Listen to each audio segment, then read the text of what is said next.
आज हम आपको लेकर चलेंगे गरुड़ पुराण की इन गहरी और जीवन को बदलने वाली शिक्षाओं की ओर। इस वीडियो को अंत तक देखना न भूलें, क्योंकि यह जानकारी आपके जीवन को पूरी तरह से बदल सकती है। जानकर आपके जीवन के दुख, मोह और भ्रम दूर हो सकते हैं। भगवान श्री कृष्ण का कहना है कि गरुड़ पुराण की बातें अधूरी नहीं सुननी चाहिए, क्योंकि अधूरा ज्ञान जहर के जैसा होता है। इसलिए दोस्तों, हम आपसे विनती करते हैं कि इस वीडियो को पूरी तरह से देखें और इस ज्ञान को अपने जीवन में उतारें। वीडियो अच्छा लगे तो लाइक करें और हमारे चैनल ज्ञानवर्धक टेल्स को सब्सक्राइब जरूर करें। साथ ही कमेंट बॉक्स में जय श्री कृष्ण लिखकर अपने आभार को व्यक्त करें। इससे आपके जीवन में सुख और शांति का वास होगा। तो चलिए दोस्तों, अब हम जानते हैं गरुड़ पुराण के उन गहरे रहस्यों को जो हमें जीवन जीने का सही तरीका सिखाते हैं। आज की कथा में जानेंगे, क्या हमारा भाग्य जन्म से पहले लिखा जाता है या जन्म के बाद। गरुड़ पुराण के अनुसार जीवन की यह गहरी शिक्षा हमारे जीवन को सही दिशा में मोड़ सकती है। जो श्री कृष्ण ने स्वयं नारद को बतलाया था, आज हम उसी कथा को जानेंगे। मित्रों, एक समय की बात है। द्वारका नगरी में भगवान श्री कृष्ण अपने दिव्य आसन पर बैठे हुए थे। तभी देवर्षि नारद नारायण नारायण का जाप करते हुए उनके पास पहुंचे। नारद ने भगवान को प्रणाम किया और बोले, हे प्रभु, आप त्रिकालदर्शी हैं। मैंने सुना है कि जो जीव मनुष्य जन्म लेता है, क्या उसका भाग्य पहले से लिखा होता है। मैं यह जानना चाहता हूं कि मनुष्य के साथ जो घटनाएं घटित होती हैं, क्या वे जन्म से पहले तय होती हैं या वह अपने पिछले जन्म के कर्मों का फल भोगता है। क्या यह सत्य है या हम अपनी मेहनत और कर्मों से उसे बदल सकते हैं। भगवान श्री कृष्ण ने नारद की बात सुनकर मुस्कुराते हुए कहा, हे नारद, आपका यह प्रश्न बहुत महत्वपूर्ण है। यह प्रश्न मनुष्य के जन्म, कर्म और मृत्यु पर आधारित है। मैं तुम्हें एक कथा सुनाता हूं जो तुम्हारे इस प्रश्न का उत्तर देने के साथ साथ हर मनुष्य के लिए चेतावनी और प्रेरणा भी होगी। इस कथा को पूरे ध्यान से सुनो। श्री कृष्ण बोले, हे नारद, यह गरुड़ पुराण की कथा है। इसे अधूरी सुनने की गलती मत करना, क्योंकि अधूरा ज्ञान हमेशा विष के समान होता है। जो मनुष्य इस कथा को ध्यानपूर्वक अंत तक सुनता है, उसे अपने पाप, क्रोध और मोह से मुक्ति मिलती है। नारद ने कहा, हे प्रभु, मैं इस कथा को पूरे ध्यान से सुनूंगा। कृपया मुझे यह कथा सुनाएं। फिर श्री कृष्ण ने नारद को एक प्राचीन कथा सुनानी शुरू की। उन्होंने कहा, प्राचीन काल में एक विशाल और समृद्ध राज्य था, जिसका नाम अक्षयपुरी था। इस राज्य का शासक राजा रत्नधर था। राजा रत्नधर अत्यंत धर्मात्मा और न्यायप्रिय थे। वे हमेशा अपने प्रजा के कल्याण के लिए काम करते और धर्म का पालन करते थे। लेकिन राजा और रानी को संतान नहीं थी। राजा रत्नधर और रानी ने भगवान से संतान प्राप्ति के लिए वर्षों तक कठोर तपस्या की। उनकी तपस्या से भगवान शिव प्रसन्न हुए और उन्हें संतान का आशीर्वाद दिया। कुछ समय बाद रानी गर्भवती हुई। यह खबर सुनकर राजा और रानी अत्यंत प्रसन्न हुए, क्योंकि वे चाहते थे कि उनका बेटा योग्य उत्तराधिकारी बने और राज्य का कार्यभार संभाले, और उनका बेटा महान शासक बने और राज्य को सुख समृद्धि की ओर ले जाए। परंतु जब रानी ने बेटे को जन्म दिया, तो वह बच्चा विकलांग और शारीरिक रूप से कमजोर था। उसके शरीर की हड्डियां टूटी हुई थीं और वह पूरी तरह से सक्षम नहीं था। यह देखकर राजा रत्नधर का दिल टूट गया। राजा ने भगवान से सवाल किया कि ऐसा क्यों हुआ।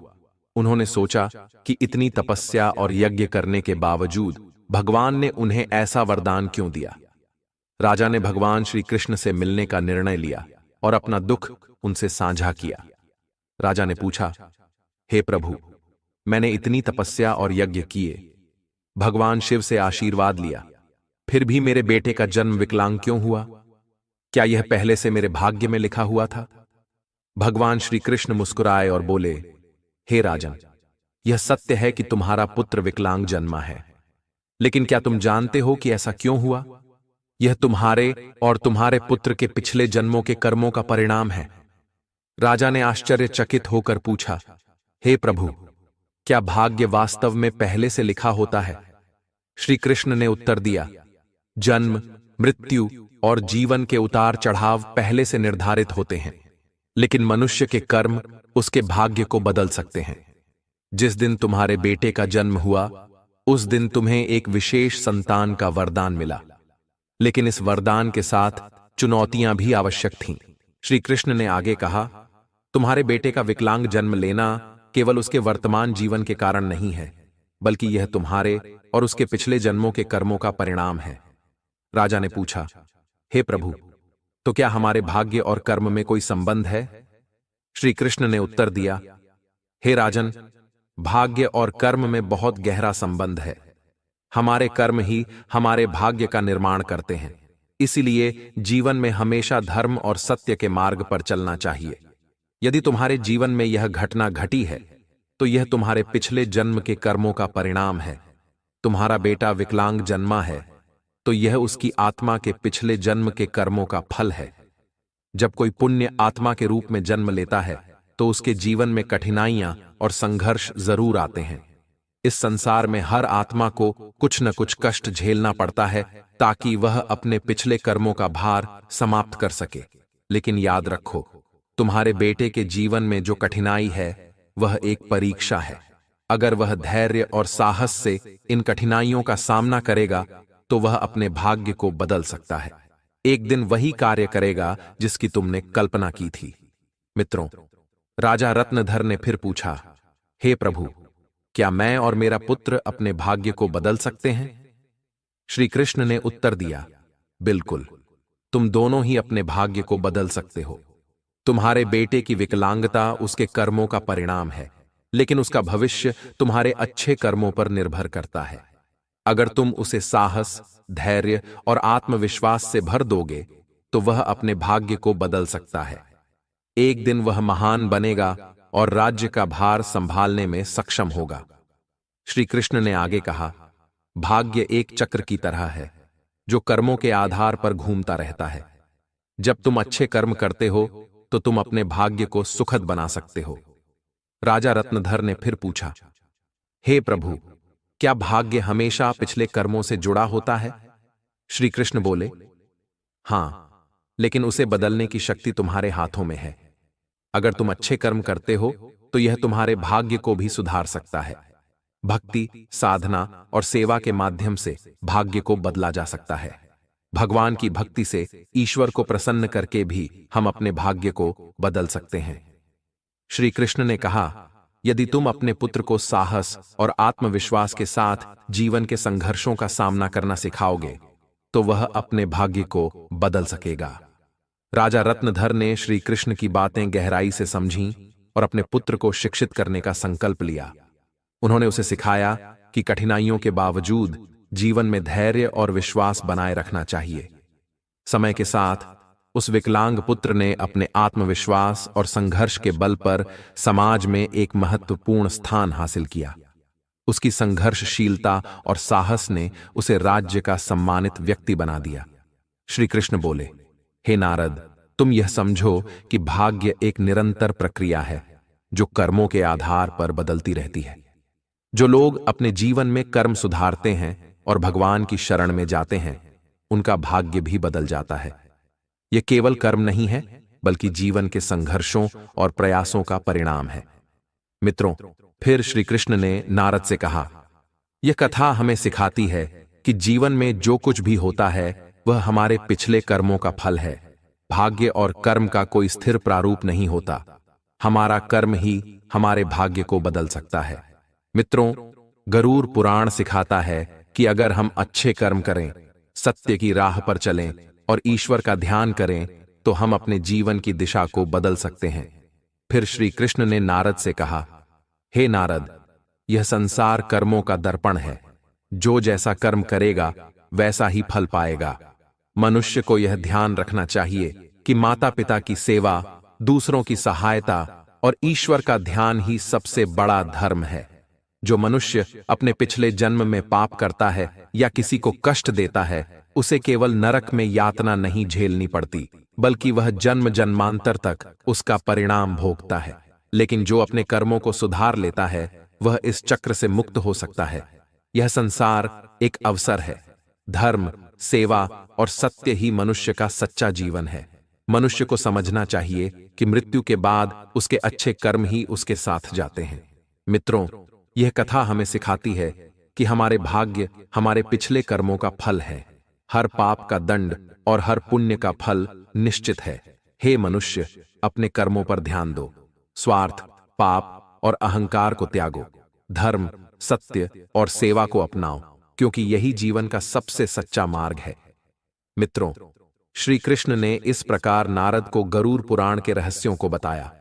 मित्र, भाग्य निश्चित रूप से जन्म से पहले लिखा जाता है, लेकिन हम अपने संघर्ष, सत्य, धर्म और ईश्वर की भक्ति से अपने भाग्य को बदल सकते हैं।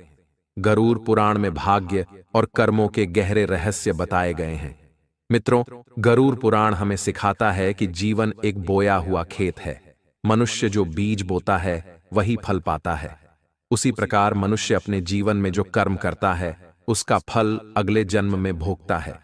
इसलिए दोस्तों, गरुड़ पुराण में श्री कृष्ण कहते हैं कि जब मनुष्य का जन्म होता है तो उसके पिछले कर्मों के आधार पर उसका भाग्य पहले से लिखा जाता है, और वही घटनाएं उसके जीवन में घटित होती हैं जो उसके भाग्य में पहले से निर्धारित होती हैं। लेकिन सत्य, धर्म और सेवा के मार्ग पर चलकर हम ईश्वर को प्रसन्न कर अपने भाग्य को बदल सकते हैं। हिंदू धर्म का यह महान ग्रंथ गरुड़ पुराण मनुष्य के जीवन, मृत्यु और भाग्य कर्म के रहस्यों को विस्तार से बताता है। यह पुराण हिंदू धर्म के 18 महापुराणों में से एक है। इसमें जन्म, मरण, पुनर्जन्म, कर्म और आत्मा के मार्ग की पूरी व्याख्या की गई है। दोस्तों, गरुड़ पुराण के अनुसार मनुष्य का भाग्य उसके पिछले कर्मों पर निर्भर करता है। यह पुराण, जो विष्णु के प्रमुख ग्रंथों में से एक है, जीवन के रहस्यों और मानव के कर्म फल के महत्व को समझाता है। गरुड़ पुराण में श्री कृष्ण को भगवान विष्णु का साक्षात अवतार माना गया है। दोस्तों, गरुड़ पुराण में श्री कृष्ण कहते हैं कि मनुष्य अपने जीवन में अच्छे कर्म और सत्य के मार्ग पर चलकर ईश्वर को प्रसन्न कर सकता है और अपने भाग्य में होने वाली घटनाओं से बच सकता है। साथ ही वह आने वाले भाग्य को बदल भी सकता है। मित्रों, गरुड़ पुराण में श्री कृष्ण ने मनुष्य को जीवन जीने के 3 मुख्य उपदेश दिए हैं, जिन पर चलकर हम अपने भाग्य के कर्मों को सुधार सकते हैं। दोस्तों, आप इस वीडियो को अंत तक जरूर देखें, क्योंकि इसमें सारी जानकारी गरुड़ पुराण पर आधारित है। इस वीडियो को बीच में छोड़ने की गलती न करें। तो आइए जानते हैं। नंबर 1, अपने धर्म का पालन करना। मनुष्य का जन्म किसी विशेष उद्देश्य के लिए होता है। जो व्यक्ति अपने पिछले जन्म में पाप करता है, वह इस जन्म में भी उसका फल भोगता है, क्योंकि मनुष्य का जन्म से मृत्यु तक का भाग्य पहले से तय होता है। इसलिए दोस्तों, गरुड़ पुराण में श्री कृष्ण ने बताया है कि मनुष्य को हमेशा धर्म और सत्य का पालन करना चाहिए। इससे वह अपने पिछले जन्म के पापों से बच सकता है, फल मिलता है। उसी प्रकार मनुष्य अपने जीवन में जो भी कर्म करता है, उसका अगले जन्म में उसी रूप से फल भोगता है। इसलिए दोस्तों, गरुड़ पुराण में श्री कृष्ण कहते हैं कि जब मनुष्य का जन्म होता है तो उसके पिछले कर्मों के आधार पर उसका भाग्य उसके जन्म से पहले लिखा जाता है, और उस मनुष्य के साथ वही होता है जो उसके जन्म से पहले उसके भाग्य में लिखा हुआ है, जिसे कोई टाल नहीं सकता है। परंतु सत्य, धर्म और सेवा से ईश्वर को प्रसन्न कर हम अपने भाग्य को बदल सकते हैं। हिंदू धर्म का सबसे बड़ा धर्म ग्रंथ गरुड़ पुराण है, जिसमें मनुष्य के जीवन, मृत्यु और भाग्य कर्मों के बारे में विस्तार से बताया गया है। यह पुराण हिंदू धर्म के 18 महापुराणों में से एक है, और इस पुराण में जन्म, मरण, पुनर्जन्म, कर्म और आत्मा के मार्ग के बारे में पूरी विस्तार से बताया गया है। दोस्तों, गरुड़ पुराण के अनुसार मनुष्य का भाग्य उसके पिछले कर्मों पर निर्भर करता है। गरुड़ पुराण, जो विष्णु पुराणों के प्रमुख ग्रंथ में से एक है, जीवन के रहस्यों और मानव के कर्म फल के बारे में बताया गया है। गरुड़ पुराण में श्री कृष्ण को साक्षात भगवान विष्णु के अवतार माने जाते हैं। दोस्तों, गरुड़ पुराण में श्री कृष्ण कहते हैं कि मनुष्य अपने जीवन में अच्छे कर्म और सत्य मार्ग पर चलकर ईश्वर को प्रसन्न कर अपने भाग्य में होने वाली घटनाओं से बच सकते हैं और आने वाले भाग्य को हम बदल सकते हैं। मित्रों, गरुड़ पुराण में श्री कृष्ण ने मनुष्य को जीवन जीने के लिए 3 मुख्य उपदेश दिए हैं, जिन पर चलकर हम अपने भाग्य के कर्मों को बदल सकते हैं। दोस्तों, आप इस वीडियो को अंत तक जरूर देखिए, क्योंकि यह सारी जानकारी गरुड़ पुराण द्वारा बताई गई है। इस वीडियो को बीच में छोड़कर जाने की गलती बिल्कुल भी नहीं करें, इसलिए इस ज्ञानवर्धक प्रस्तुति को अंत तक जरूर देखिए। आइए जानते हैं। नंबर 1, अपने धर्म का पालन करना। मनुष्य का जन्म किसी खास उद्देश्य के लिए होता है। जो मनुष्य अपने पिछले जन्म में पाप करता है, वह इस जन्म में भी उसी पाप का भोगता है, क्योंकि मनुष्य के जन्म से पहले उसका जन्म से मरण तक का भाग्य पहले तय होता है। इसीलिए दोस्तों, गरुड़ पुराण में श्री कृष्ण ने बताया है कि मनुष्य को हमेशा धर्म और सत्य का पालन करना चाहिए। इससे हमारे पिछले जन्म के पाप से बचा जा सकता है।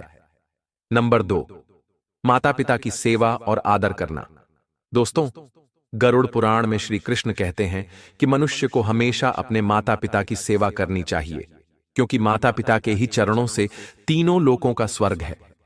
जो लोग माता पिता का आदर नहीं करते या उनकी सेवा नहीं करते, वे न केवल नरक में भयंकर यातनाएं भोगते हैं, बल्कि अगले जन्म में भी भारी संकटों का सामना करते हैं। ऐसे व्यक्ति को अपने पापों का परिणाम जन्म जन्मांतर तक भोगना पड़ता है। नंबर 3, अहंकार। दोस्तों, गरुड़ पुराण में श्री कृष्ण ने बताया है कि मनुष्य का सबसे बड़ा शत्रु उसका अहंकार है। अहंकार मनुष्य को सही कर्मों से दूर कर देता है। जिस मनुष्य के मन में अहंकार प्रवेश कर जाता है, वह अपने जीवन को संकटों से भर लेता है। ऐसे व्यक्ति को न केवल नरक में यातनाएं मिलती हैं, बल्कि वह अपने भाग्य को भी बर्बाद कर लेता है। इसीलिए मनुष्य को हमेशा सत्य, धर्म और प्रेम की भावना रखनी चाहिए। इससे वर्तमान जीवन और आने वाला भविष्य दोनों सुखी रहते हैं। मित्रों, गरुड़ पुराण हमें सिखाता है कि यह जीवन हमारे कर्मों का फल है। यह ग्रंथ हमें यह समझने की प्रेरणा देता है कि धर्म, सत्य और परोपकार का पालन करना मनुष्य का सबसे बड़ा कर्तव्य है। आत्मा की मुक्ति और अगले जन्म में उच्च योनि प्राप्त करने के लिए मनुष्य को अपने कर्मों का विशेष ध्यान रखना चाहिए। गरुड़ पुराण हिंदू धर्म के महान ग्रंथों में से एक है। यह हमारे जीवन को सही दिशा में ले जाने का ज्ञान देता है। यह न केवल जीवन और मृत्यु के रहस्यों को बताता है, बल्कि यह भी सिखाता है कि मनुष्य अपने जीवन को कैसे सही दिशा में ले जा सकता है। दोस्तों, गरुड़ पुराण में यह वर्णन किया गया है कि मनुष्य के जन्म से लेकर मृत्यु तक का हर अनुभव उसके पिछले जन्म के कर्मों का फल होता है। भले ही भाग्य जन्म से पहले लिखा गया हो, लेकिन अपने कर्मों के माध्यम से इसे बदला जा सकता है। मित्रों, जीवन एक दुर्लभ अवसर है।